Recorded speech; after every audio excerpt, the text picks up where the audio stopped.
नमस्ते बच्चों।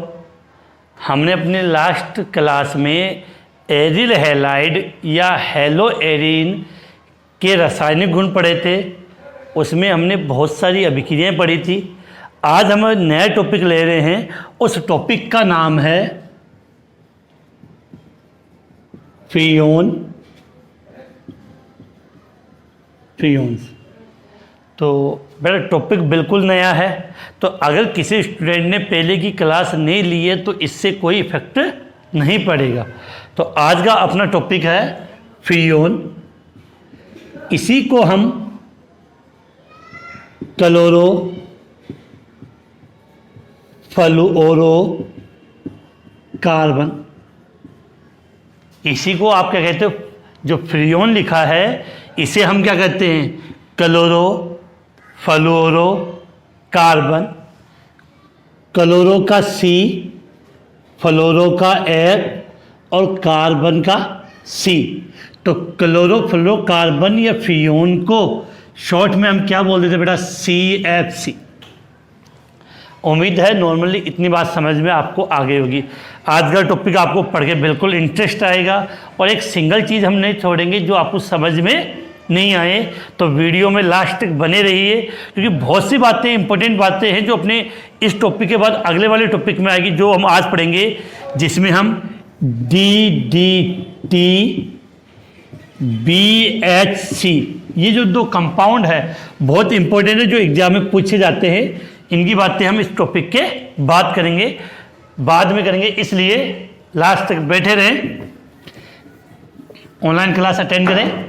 अब आते हैं बेटा अपने टॉपिक पे। फिर से रिपीट कर रहा हूँ, क्या लिखा है बेटा हमने, फ्रियोन। फ्रियोन को हम क्या बोलते हैं, क्लोरो फ्लूओरो कार्बन। क्लोरो का C, फ्लूओरो का F, कार्बन का C। तो नाम क्या हुआ, क्लोरो फ्लूओरो कार्बन। अब हम बात करें, आप लोगों ने जब हाइड्रोकार्बन पढ़ा, या इस हाइड्रोकार्बन में भी हम बात करें बेटा किसकी, एल्केन की। हाइड्रोकार्बन में भी हम किसकी बात करें, एल्केन की बात करें। एक दो एल्केन के एग्जांपल ले लूं, जैसे मैंने यहां लिखा मेथेन। मेथेन का फॉर्मूला CH4, लिखा एथेन। एथेन का फॉर्मूला C2H6। तब यह तो आप कह लोगे बेटा हाइड्रोकार्बन में से कार्बन तो रहेगा, हाइड्रोजन के स्थान पर, हाइड्रोजन के स्थान पर क्लोरीन और फ्लोरीन परमाणु जुड़ जाए।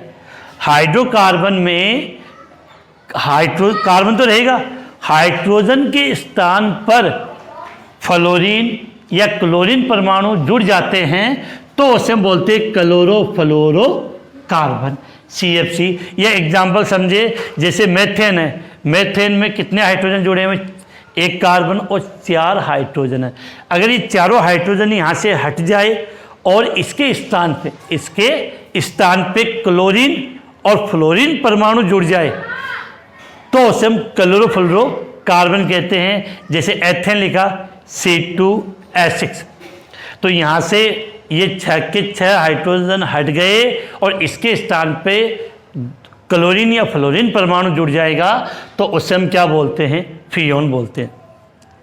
तो नॉर्मली से इतनी बातें वो समझ में आ गई। अब हम इसकी डेफिनेशन की बात करें कि अपना टॉपिक क्या था, फ्रियोन। फ्रियोन का दूसरा नाम क्लोरोफ्लोरोकार्बन, शॉर्ट में क्या बोलते हैं, CFC। परिभाषा की बात करें तो हम ये कहेंगे पॉली क्लोरो फ्लूओरो एल्केनो को पॉली क्लोरो फ्लूओरो एल्केनो को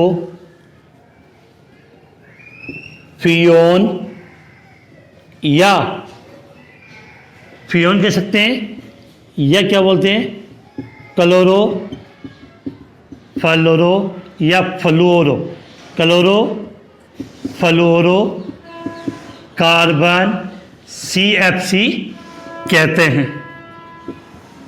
तो बेटा यहाँ से याद क्या रखना था, जो एल्केन है, एल्केन में जो हाइड्रोजन जोड़े थे, एल्केन में जो हाइड्रोजन जोड़े थे, उन हाइड्रोजन को हटा के उसके स्थान पे आपने क्लोरीन और फ्लोरीन के परमाणु जोड़ दिए, जिनकी संख्या एक से नॉर्मली ज़्यादा हो सकती है, एक तो होगी और एक से ज़्यादा हो सकती है। इस कारण से हमने इसको क्या नाम दिया, पॉलीक्लोरोफ्लोरो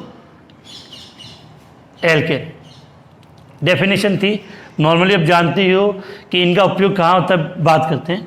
इसके बाद बेटा मेन एक यहाँ था फ्रियोन का निर्माण, फॉर्मेशन ऑफ फ्रियोन, तो बात करते हैं। तो ये तो था फ्रियोन होता क्या है, आपका क्लोरोफ्लोरोकार्बन का मतलब क्या होता है। इसके बाद हम इसकी जो रिएक्शन की बात करें, तो रिएक्शन मैंने क्या लिखा है, फ्रियोन का निर्माण। तो आप बोल सकते हो बेटा फॉर्मेशन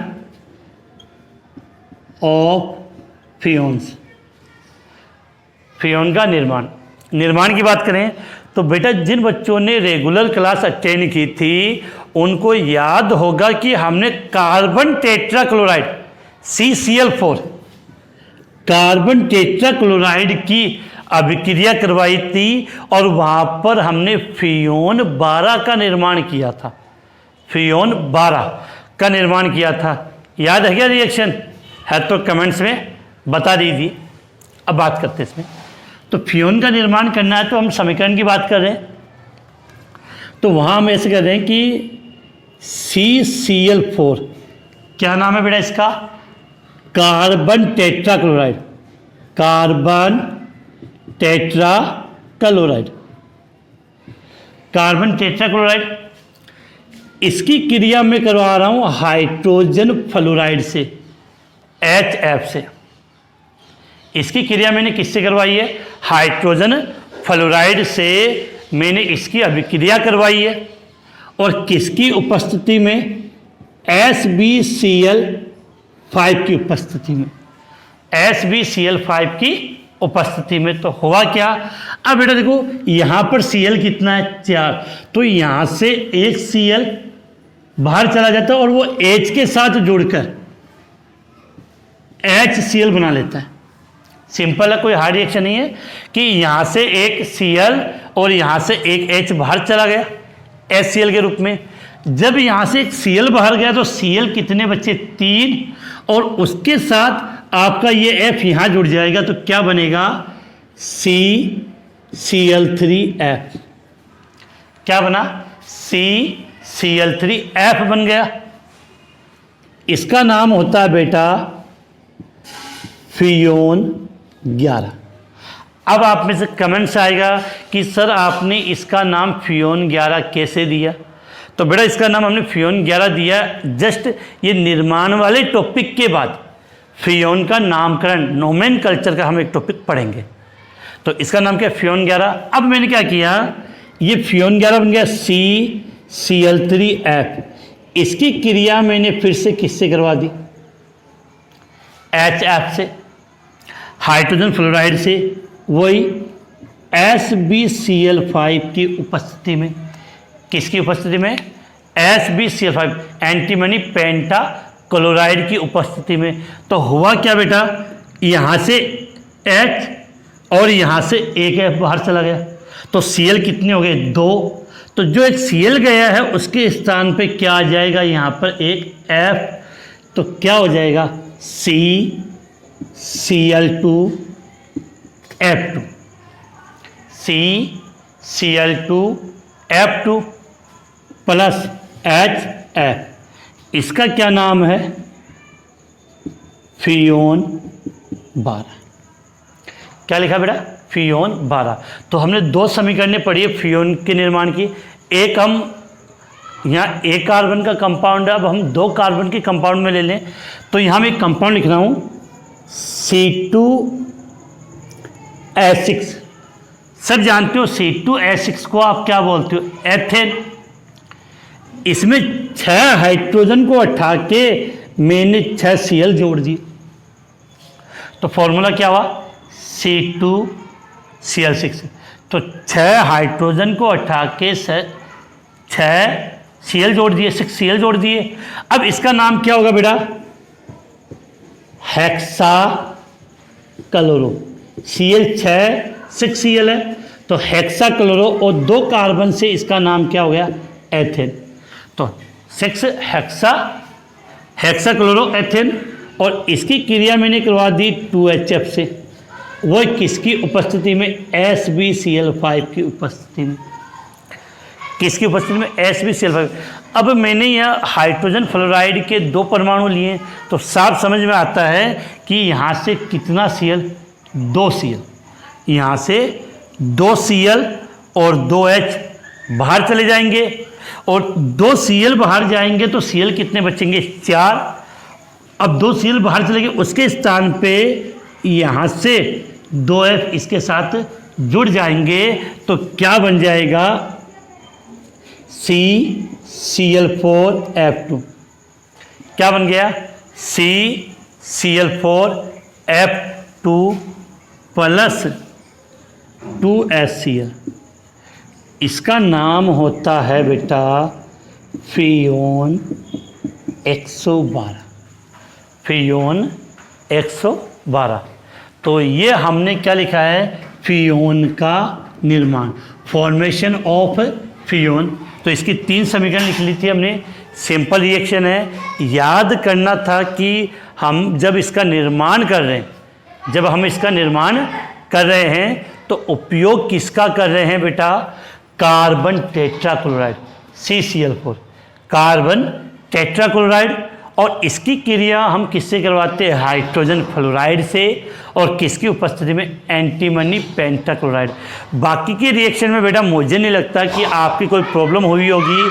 इसको आप आसानी से यहाँ से अब नोट कर सकते हो, और चाहो तो इसका आप स्क्रीनशॉट भी ले सकते हो। इसके बाद हम आगे बढ़ रहे हैं इस टॉपिक पे।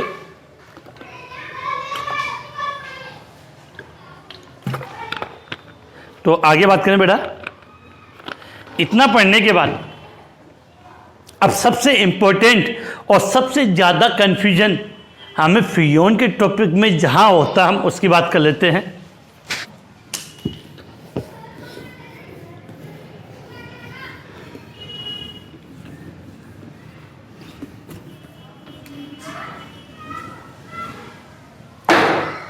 फ्रियोन का नामकरण।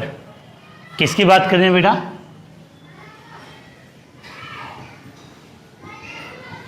फ्रियोन का नामकरण। क्या लिखा है? फ्रियोन का नामकरण, nomenclature of Freon, nomenclature of Freon. तो बच्चों फ्रियोन का नामकरण, आप सोच रहे हैं बेटा अचानक लाइट बढ़ गई है, तो लाइट का एक अपना बल्ब था वो सही काम नहीं कर रहा था, इसलिए अंधेरा हो गया था, तो लाइट के इशारा करके उसको बल्ब चालू करवाया। अब शायद उम्मीद होगी कि आपको कंफर्टेबल नज़र आ रहा होगा। तो बेटा अब हम बात कर रहे हैं फ्रियोन का नामकरण। समझना है, क्योंकि समझोगे तो बहुत इजीली नामकरण आ जाएगा। बहुत इम्पोर्टेंट है। नॉर्मली कंपटीशन क्लास में भी फ्रियोन का नामकरण पूछा जाता है। तो बात करें अपनी, किसी भी फ्रियोन का जब आप नाम लिखो तो फ्रियोन के नामकरण की में 3 डिजिट काम में लेंगे, 3 डिजिट या 3 अंक काम में लेंगे, X, Y, Z। जब हम फ्रियोन का नामकरण करते हैं तो फ्रियोन के नामकरण में हम 3 डिजिट काम में लेंगे, X, Y, Z। तो ये X, Y, Z क्या होते हैं हम उनकी बात करेंगे, फिर इनका नामकरण लिखेंगे। फ्रियोन X, Y, Z की सबसे पहले बात करें X की। बेटा X का मतलब क्या होता है? फ्रियोन अणु में उपस्थित जो कार्बन है उसको कौन रिप्रेजेंट करेगा? X रिप्रेजेंट करेगा। लेकिन यहाँ पर याद रखना है कि सूत्र से जब नाम लिखते समय फ्रियोन में जितने कार्बन होंगे उससे हमें एक कम लिखना है। तो हम क्या बोलेंगे यहाँ पे? फ्रियोन अणु में उपस्थित कार्बन, क्या बोले बेटा? फियोन अणु में उपस्थित कार्बन परमाणु की संख्या से एक कम। फियोन अणु में उपस्थित कार्बन परमाणु की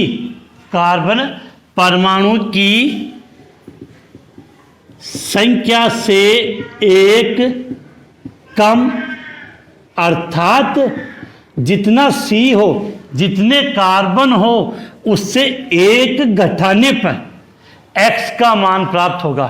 फिर से रिपीट कर रहा हूं बेटा, फियोन के नामकरण में हमें 3 डिजिट याद करनी है, X, Y, Z। X क्या है? फियोन अणु में उपस्थित कार्बन की संख्या को रिप्रेजेंट करता है, लेकिन कार्बन की संख्या कितनी? उससे एक कम। तो लिखा फियोन अणु में उपस्थित कार्बन परमाणु की संख्या से एक कम, अर्थात C-1। इसका मतलब क्या हुआ? X के मान की बात करें, यदि कार्बन होगा तो X का मान कितना होगा? अगर कार्बन 1 है तो बेटा 1 में से एक कम लिखना है, तो 1 है तो X का मान कितना होगा? 0। अगर कार्बन कितने बेटा? 2। कार्बन कितने हैं? 2 है, तो X का मान कितना होगा बेटा? 1 कम। तो 2 में से 1 जाएगा 1, तो 1, कार्बन 3 हो तो 2।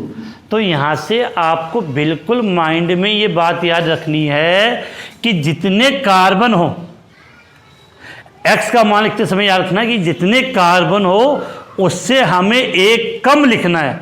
1 है तो कितना लिखोगे? 0। 2 है तो कितना लिखोगे? 1। अब हम बात करें Y।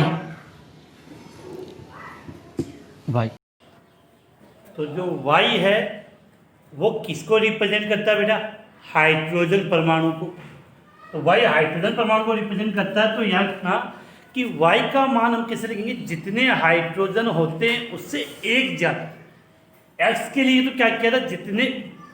जितने कार्बन है उससे एक कम, और Y का मान लिखेंगे तो जितने हाइड्रोजन है उससे एक ज्यादा। तो क्या लिखेंगे यहाँ पे कि फियोन अणु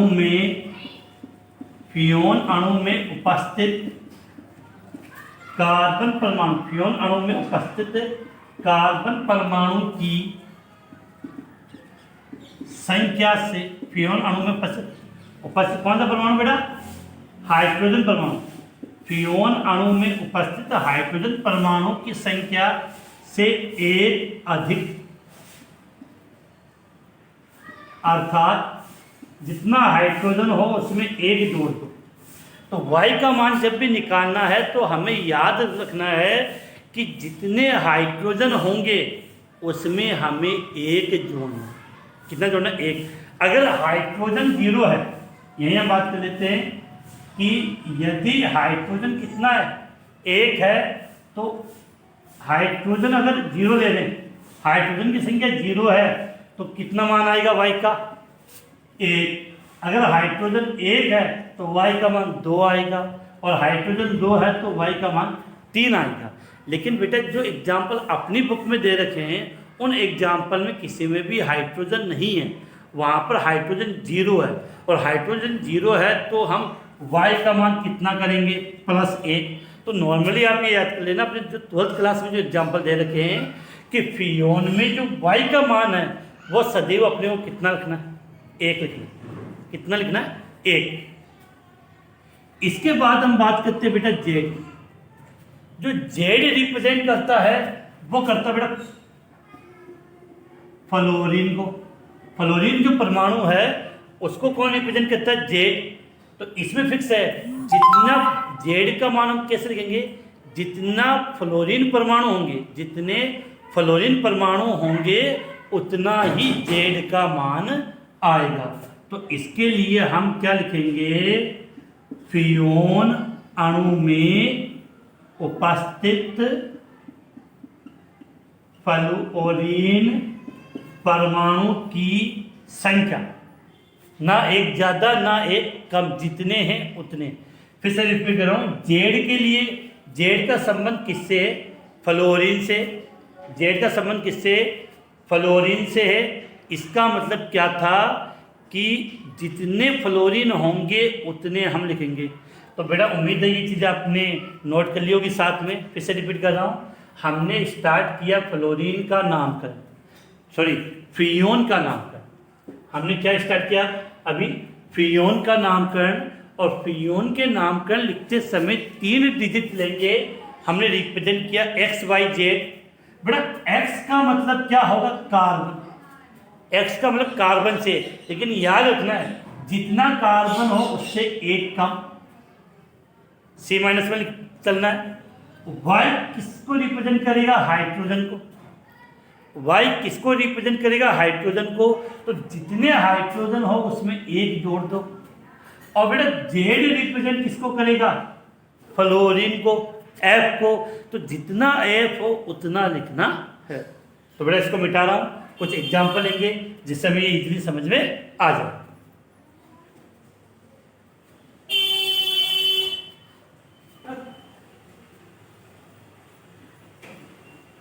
अब देखो, तो शॉर्ट में तो आपने ये याद कर लिया होगा कि फ्रियोन का जब हम नामकरण करेंगे तो नामकरण के आगे कितने डिजिट होंगे? 3 होंगे, जिसमें एक्स किसको रिप्रेजेंट करता है? कार्बन को। मान लिखने का तरीका C-1। हाइड्रोजन किसको रिप्रेजेंट? वाई किसको रिप्रेजेंट करता है? हाइड्रोजन को। लिखने का तरीका H+1। और जो जेड है वो जेड किसको रिप्रेजेंट करता है? फ्लोरीन को। जितनी संख्या उतना लिखना। अब मैं कुछ एग्जाम्पल लिख रहा हूँ जिसमें हम पहले एक्स वाई जेड का मान निकालेंगे, फिर फ्रियोन का नामकरण करेंगे। बेटा एक चीज समझ लेना यहाँ पे, जैसे अगर आपको संख्या ये लिखी हुई आती है फ्रियोन 12, तो आप कहोगे सर इसमें तो 2 ही डिजिट है, आप कितने डिजिट की बात कर रहे हो? 1 2 3। जैसे अगर ये एग्जाम्पल हो फ्रियोन 112, तो इसमें तो साफ कंडीशन है, ये x को रिप्रेजेंट करेगी, ये y को और ये z को। लेकिन इसमें 2 का मतलब क्या है? 2 डिजिट है, एक 1 और एक 2 है। तो बड़े समझदार हो, 3 डिजिट कहीं पर 2 डिजिट या 2 अंक है, इसका मतलब उसके आगे 0 होगा। ऐसे 0 12। अब 0 को हम लिखते नहीं तो हम क्या लिखेंगे? 12। तो कुछ समझदार हो कि जिस संख्या में केवल 2 अंक है, इसके मतलब उसके आगे ऑटोमेटिक क्या होगा? 0 होगा। क्या होगा? 0 होगा। अब हम इसके एग्जाम्पल ले लेते हैं। देखो एक हम लिख रहे हैं बेटा CF(Cl3), CF(2Cl2), CF(Cl5), CF(2Cl4), CF3Cl2, CF4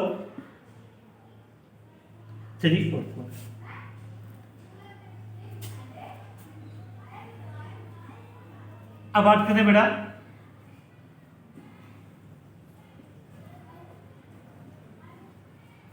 इसलिए कि इसमें कोई गलती ना हो अपनी।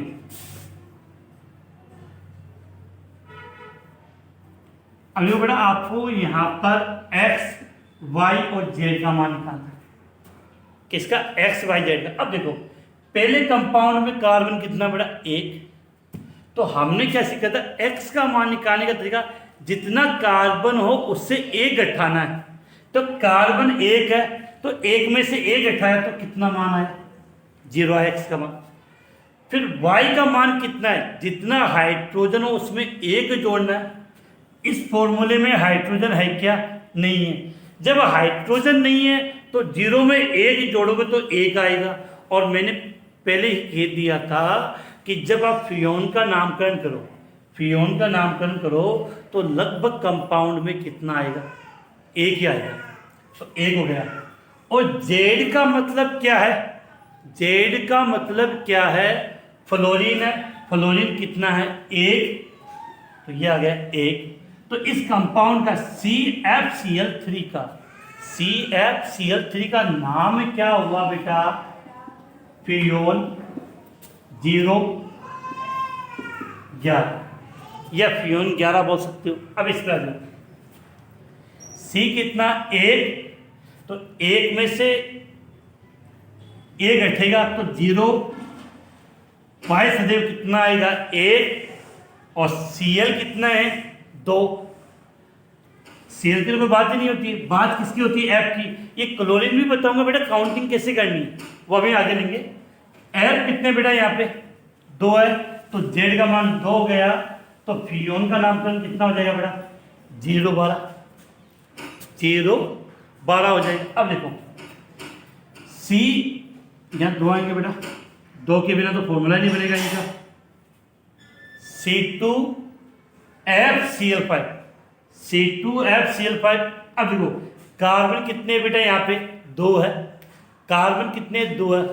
अब 2 है तो 2 में से कितना घटाओगे 1, तो यहाँ X का मान कितना है 1, हाइड्रोजन है नहीं तो 1 आएगा। अब देखो Z का मान देखो F कितना है, F कितना है 1, तो 1। अब इन सब का मान निकाल लेते हैं, तो इन सब में कार्बन कितने 2, तो 2 में से 1 घटाओगे 1 आएगा, तो इन सब कंपाउंड में X का मान कितना आएगा बेटा 1 आएगा। किसी में भी हाइड्रोजन नहीं है, तो हाइड्रोजन लिखने का तरीका था जितने हाइड्रोजन हो उसमें 1 ऐड करना, तो 0 है तो 0 में 1 जोड़ेंगे तो 1 आएगा। अब फ्लोरीन की संख्या देख लो, इसमें फ्लोरीन 1 लिख दिया, इसमें फ्लोरीन 2 है तो 2 लिख दिया, इसमें फ्लोरीन 3 है तो 3 लिख दिया, इसमें क्लोरीन 4 है तो 4 लिख दिया। तो इसका नाम क्या, फ्यून 111, फ्यून 112, फ्यून 113, फ्यून 114। तो यहाँ क्या लिख सकते हो बेटा फ्यून 111, फ्यून 112, फ्यून 113 और फ्यून 114। तो इस प्रकार से आपने फ्यून का नामकरण सीखा है कि कोई कंपाउंड दिया हो तो फ्यून का नाम कैसे लिखा जाता है बेटा। लेकिन एग्जाम में ये देखा गया है कि सबसे हार्ड क्या पड़ता है टॉपिक में, कि वो फ्यून का नाम देके, जो फ्यून कंपाउंड है उसका नाम देके आपको क्या पूछ लेगा सूत्र। तो आपको ये याद होना चाहिए XYZ में हमने क्या किया था। तो इजली एक एग्जाम्पल हम समझ लेते हैं। तो उम्मीद है बेटा ये तो समझ में आ गया होगा, नोट कर लेना इसको।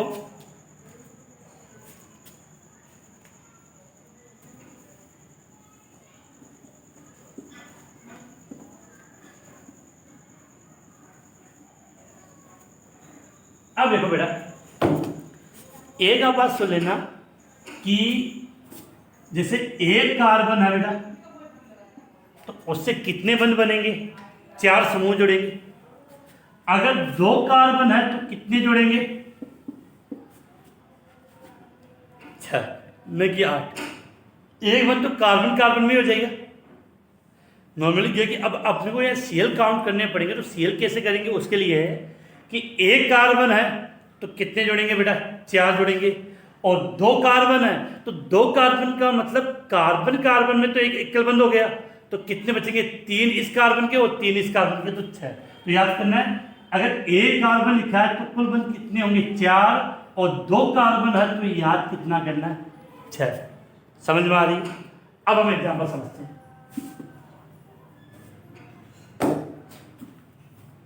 जैसे आपको ये कहा गया फ्यून 112 का सूत्र लिखें। क्या कहा गया, फ्यून 112 का सूत्र लिखें।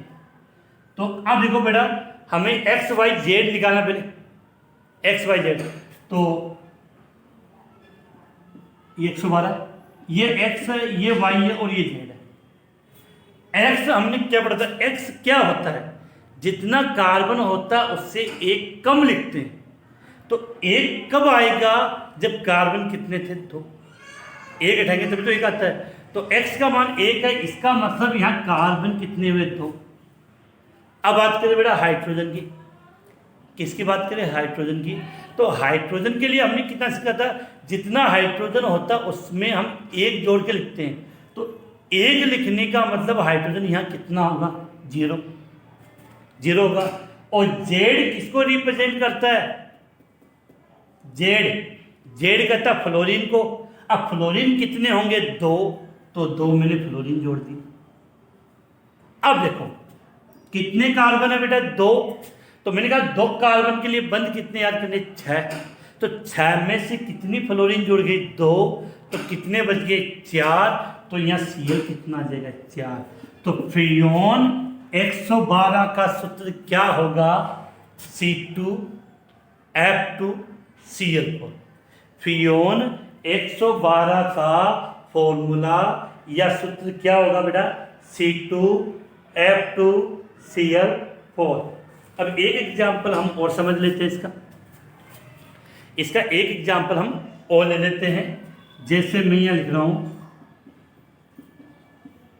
फ्रियोन 11, क्या लिखा है? फ्रियोन 11। अब बेटा मैंने फ्रियोन 11 लिखा है, इसका मतलब ऑटोमेटिक दिमाग काम करेगा कि फ्रियोन 11 नहीं होगा, फ्रियोन 011 होगा। बात तो एक ही, फ्रियोन 11 नहीं होगा, फ्रियोन 011 होगा। तो 0 किसको रिप्रेजेंट करता है? x को, ये y को और ये z को। अब देखो कि यहाँ x 0 है, हमने क्या पढ़ा था? जितना कार्बन है उससे हम एक कम लिखेंगे, तो 1 होगा तभी तो 0 आएगा। इसका मतलब इसमें कार्बन कितना? 1। y सदैव 1 आता है क्योंकि हाइड्रोजन 0 होगा तब 1 लिखते हैं, तो हाइड्रोजन तो है नहीं। अब आ जाओ z किसको रिप्रेजेंट करता है? फ्लोरीन को। फ्लोरीन कितना? F। अब हमने सीखा एक कार्बन है तो बंध कितने बनेंगे? 4। एक कार्बन में बंध कितने बनेंगे बेटा? 4 बनेंगे। तो 4 बंध बनेंगे, एक कार्बन में 4 बंध बनेंगे, तो 4 बंध में से कितना F जुड़ गया? F। तो Cl कितने आएंगे? 3। तो हो गया CFCl3। क्या लिख दिया बेटा? CFCl3। ये फ्रियोन 011 का सूत्र है। तो उम्मीद है बेटा कि आपको आसानी से इनका जो नामकरण लिखने का तरीका है वो समझ में आ गया होगा। इम्पोर्टेंट भी है, एग्जाम में पूछा जाता है। अगर कोई किंतु परंतु वाली बात हो तो बेटा वीडियो को आप क्लास कंप्लीट होने के बाद बार बार 2-3 बार रिपीट करके देखोगे तो आपको इजीली समझ में आ जाएगा। हम क्या करते हैं ऑनलाइन क्लास में ऑफलाइन पढ़ते हैं, स्कूल में पढ़ते हैं, कोई चीज़ समझ में नहीं आई तो सबको 1 बार 2 बार पूछ ली। लेकिन ऑनलाइन में हम क्या करते हैं? एक बार वीडियो देख लिया, नहीं समझ में आया तो उसको साइड में रख दिया। बेटा आप उस वीडियो को 2 बार 3 बार 4 बार देखिए, तो बिल्कुल देखोगे तो आपको आसानी से वो चीज़ समझ में आ जाएगी। अब इसके बाद बेटा हम बात करते हैं फ्रियोन का पर्यावरण पे क्या प्रभाव होता है। आप सब जानते हो हम बात कर रहे हैं फ्रियोन है उसका पर्यावरण पे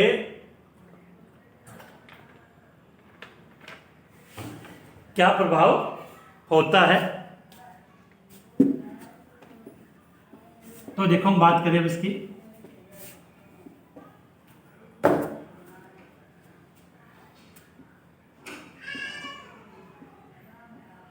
फ्रियोन का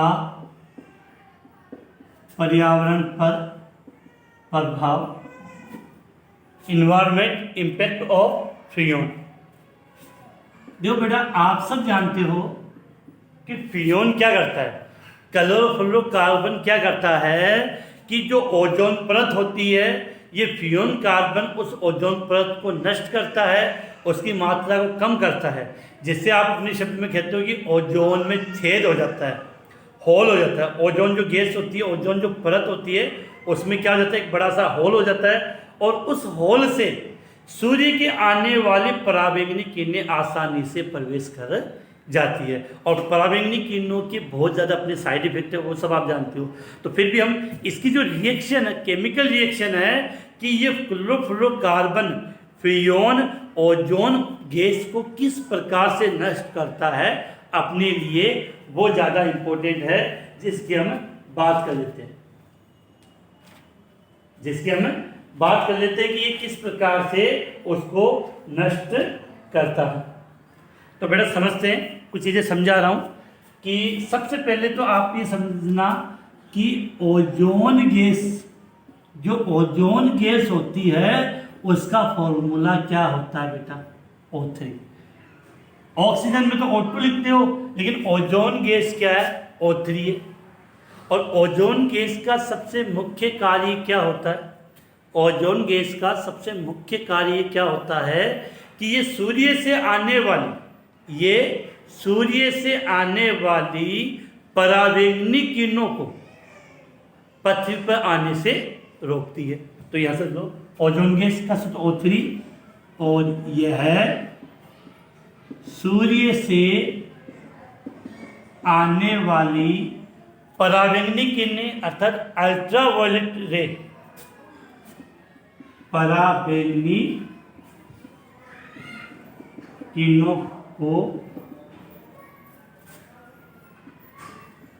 पृथ्वी पर आने से रोकती है। तो ओजोन गैस का फॉर्मूला O3 होता है और ये सूर्य से आने वाली पराबैंगनी किरणों को पृथ्वी पर आने से रोकती है। एक बेटा ये इसी कारण अपने लिए बहुत ज़्यादा फायदेमंद है। बाकी ओजोन गैस होती है वो विषैली होती है, ऑक्सीजन की तरह नहीं होती है। ओजोन जो गैस है उसकी प्रकृति कैसी होती है, विषैली होती है, लेकिन ये वायुमंडल में ऊपर होती है ओजोन परत के रूप में।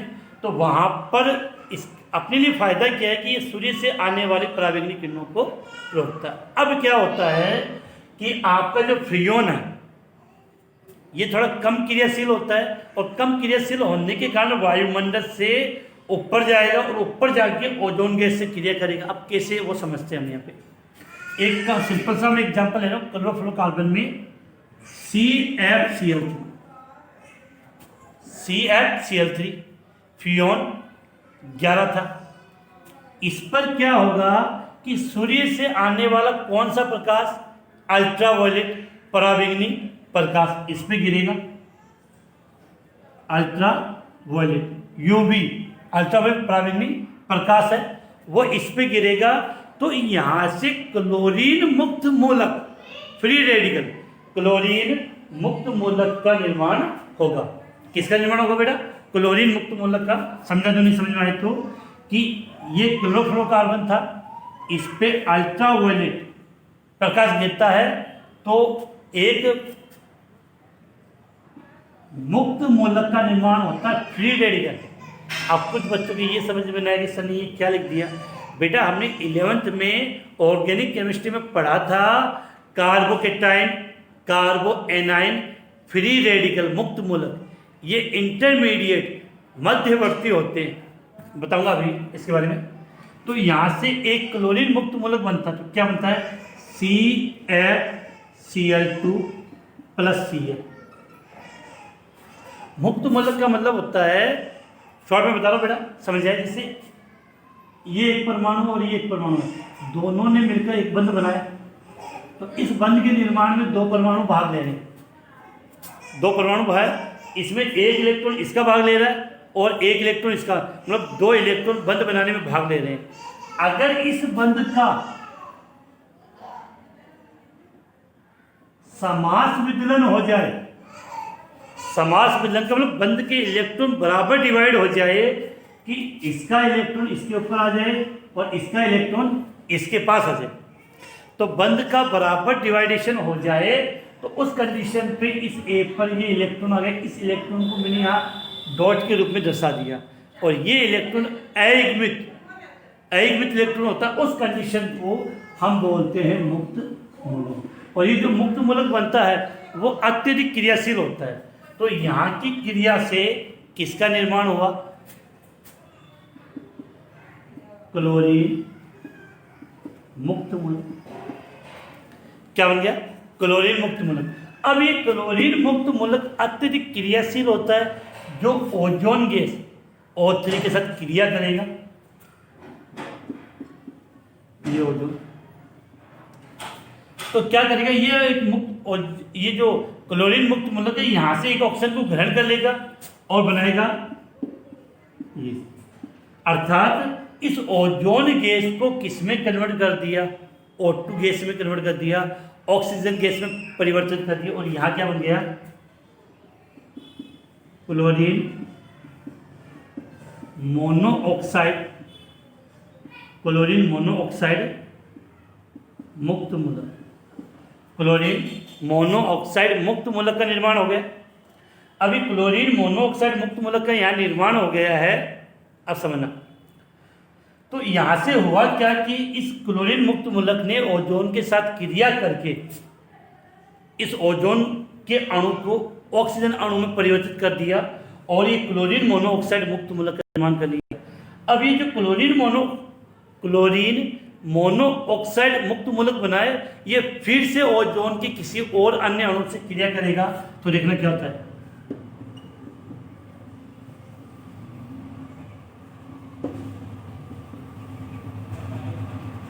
क्रिया की तो यहाँ ऑक्सीजन कितना, यहाँ बेटा ऑक्सीजन कितना है 3, यहाँ ऑक्सीजन कितना है 1, तो कुल ऑक्सीजन हो गए 4 का मतलब ऑक्सीजन की कितने अणु बन गए 2 बन गए, और ये क्लोरीन मुक्त मूलक फिर से रह गया, ये क्लोरीन मुक्त मूलक फिर से रह गया। बेटा ये क्रिया विधि अपने लिए इंपॉर्टेंट है कि किस प्रकार से क्लोरोफ्लोरोकार्बन में जो क्लोरीन होता है वो ओजोन गैस को नष्ट करता है। तो फिर से रिपीट कर रहा हूं कि CFCl3 था, सूर्य के प्रकाश में यहाँ से क्लोरीन मुक्त मूलक का निर्माण होता है। ये क्लोरीन मुक्त मूलक ऑक्सीजन ओजोन गैस के अणु को ऑक्सीजन में कन्वर्ट कर देता है और क्लोरीन मोनोऑक्साइड मुक्त मूलक का निर्माण करता है। इसके बाद क्या होता है कि ये क्लोरीन मोनोऑक्साइड मुक्त मूलक है वो ओजोन के और अणु के साथ क्रिया करके उसको ऑक्सीजन में कन्वर्ट कर देता है। ये देखा गया है कि एक क्लोरीन मुक्त मूलक, क्योंकि यहाँ पे मुक्त मूलक वापस से प्राप्त हो गया, ये वापस से ओजोन के अणु के साथ क्रिया करता रहेगा और उसे ऑक्सीजन गैस में परिवर्तित कर देगा। तो ये देखा गया कि क्लोरीन का एक मुक्त मूलक ही ओजोन के लाखों अणुओं को नष्ट करने का कार्य करता है। इस कारण से ये क्लोरोफ्लोरोकार्बन होती है वो ओजोन गैस के लिए बहुत घातक या नुकसानदायक होती है। समझ में आ गया। इसके बाद अब होगा क्या कि धीरे धीरे जो ओजोन थी वो किस में कन्वर्ट हो जाएगी, ऑक्सीजन गैस में कन्वर्ट हो जाएगी। किस में कन्वर्ट हो जाएगी, ऑक्सीजन गैस में कन्वर्ट हो जाएगी। तो जिसके कारण ओजोन परत में ओजोन गैस की कमी हो जाती है, जिससे ओजोन परत पतली हो जाती है। बहुत बार बोलते हैं कि ओजोन परत में छेद अर्थात होल हो गया। अब ये तो है नहीं कि वहां पर किसी के पास ड्रिल मशीन है और ड्रिल मशीन से दीवार में छेद कर दिया, छेद हो गए। परत कुछ नहीं है बेटा, परत का मतलब क्या है कि वहां पर ओजोन गैस फैली हुई है। तो ओजोन गैस फैली हुई है तो उसको हमने नाम दे दिया ओजोन परत। अब वहाँ ओजोन के अणुओं की संख्या कम होगी तो ओजोन गैस की सांद्रता में क्या हो जाएगी, कमी हो जाएगी। और ओजोन की सांद्रता में कमी हो जाती है, उसी को आप बोलते हो ओजोन परत में छेद या होल हो गया। तो हम कह सकते हैं कि ओजोन परत, ये इसको एक लाइन से दो कि क्लोरोफ्लोरोकार्बन के कारण, क्लोरोफ्लोरोकार्बन के कारण ओजोन परत में ओजोन गैस की कमी हो जाती है, जिसे ओजोन परत का अपक्षय, जिसे ओजोन परत का अपक्षय कहते हैं।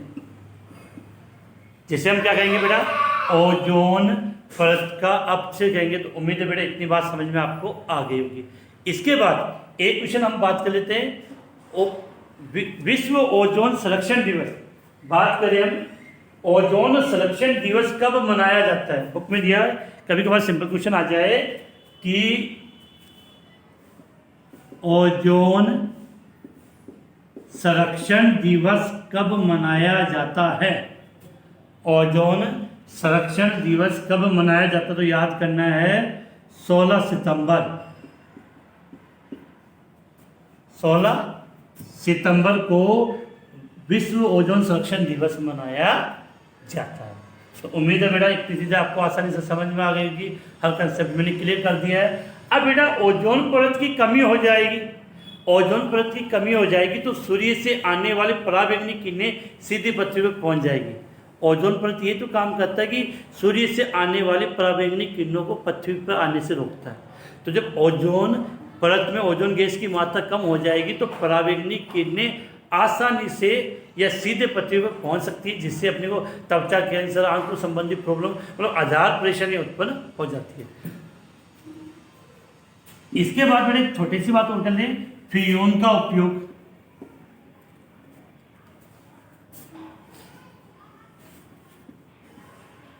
फ्रीओन का उपयोग, तो अब हम बात करें फ्रीओन के उपयोग की बात करें। फ्रीओन के उपयोग, यूज ऑफ फ्रीओन, फ्रीओन के उपयोग या यूज। तो बेटा एक तो आपने पढ़ा था जैसे कार्बन टेट्राक्लोराइड, आइडोफ्रोम, क्लोरोफ्रोम, इन सब या फ्रीओन, इन सब का उपयोग किया जाता है अक्रिय विलायक के रूप में। तो पहला पॉइंट तो वो सेम हो जाएगा, क्या बेटा, अक्रिय विलायक के रूप में। दूसरा प्रयोग आपने नाम सुना होगा, फ्रिज और एसी के अंदर ये क्लोरोफ्लोरो गैस भरी होती है, क्लोरोफ्लोरोकार्बन वाली गैस भरी होती है। तो रेफ्रिजरेटर, एयर कंडीशनर और शीतगृह में प्रशीतक, प्रशीतक का मतलब ठंडा करने के लिए, प्रशीतक के रूप में। रेफ्रिजरेटर मतलब फ्रिज, एयर कंडीशनर मतलब एसी, और कोल्ड स्टोरेज का नाम सुना होगा, शीतगृह में प्रशीतक का रूप, प्रशीतक के रूप में इसका प्रयोग किया जाता है। और तीसरा एक और प्रयोग लिख रहे हैं हम, एरोसोल नोदक के रूप में। एरोसोल नोदक के रूप में, इसका मतलब होता है कि बेटा जो रॉकेट होता है, रॉकेट में जो ईंधन होता है, ईंधन के रूप में भी इसका प्रयोग किया जाता है, तो एरोसोल नोदक के रूप में। तो बात कर लें कि फ्रीओन के उपयोग, तो एक तो अक्रिय विलायक के रूप में, दूसरा फ्रिज और एसी प्रशीतक में ठंडा करने के लिए, और एरोसोल नोदक के रूप में भी इसका प्रयोग किया जाता है। इसके बाद हम आगे बात करें, तो आगे मेरा अपना टॉपिक है, एक तो क्या था DDT, बहुत ज़्यादा इंपॉर्टेंट टॉपिक है। दूसरा है BHC। तो बेटा ये टॉपिक आज कंप्लीट हो नहीं पाएंगे, इस कारण से हम इस टॉपिक की बात अपने कल करेंगे, और आज की क्लास यहीं समाप्त करें। उम्मीद है ये टॉपिक समझ में आ जाएगा। बेटा कल ये टॉपिक कंप्लीट होने का मतलब अपना ये चैप्टर बिल्कुल फिनिश हो जाएगा। उसके बाद इस चैप्टर के कुछ मैं इंपॉर्टेंट क्वेश्चन भी करवाऊंगा और नेक्स्ट चैप्टर की हम बात करेंगे। इसके साथ क्लास समाप्त करते हैं बेटा।